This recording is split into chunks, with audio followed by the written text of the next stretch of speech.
5 August সংসদ ভবনে লুকিয়েছিলেন শিরীন শারমিন পলক সহ 12 জন।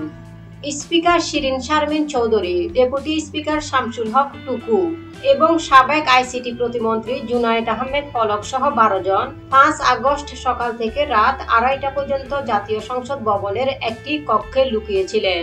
পরে সেনাবাহিনী তাদের উদ্ধার করে। বুধবার 23 এপ্রিল ঢাকার মেট্রোপলিটন ম্যাজিস্ট্রেট আদালতে শুনানি চলাকালে জুনায়েদ আহমেদ পলক এসব কথা জানিয়েছেন। তিনি বলেন, 5 আগস্ট রাত 2:30টা পর্যন্ত জাতীয় সংসদে স্পিকার, ডেপুটি স্পিকার, আমি সহ 12 জন আবদ্ধ ছিলাম। সেদিন সংসদ ভবন আক্রান্ত হয়েছিল। এই সময় পলক আরও বলেন, আমার বিরুদ্ধে মিথ্যা অভিযোগ আনা হয়েছে। আমি ন্যায় বিচার চাই। আমাকে জেল গেটেও জিজ্ঞাসাবাদ করতে পারেন। আমাকে জেল গেটে জিজ্ঞাসাবাদ করা হোক। পলককে আদালতে হাজির করা হয় সকালে।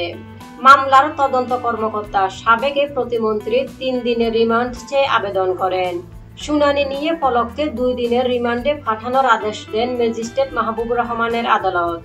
রাষ্ট্রপক্ষে ঢাকা মহানগর public prosecutor Omar Faruk Faruki remand মঞ্জুরের পক্ষে শুনানি করেন। এই সময় পলক আদালতের কাছে কথা বলার জন্য 1 মিনিট সময় চান।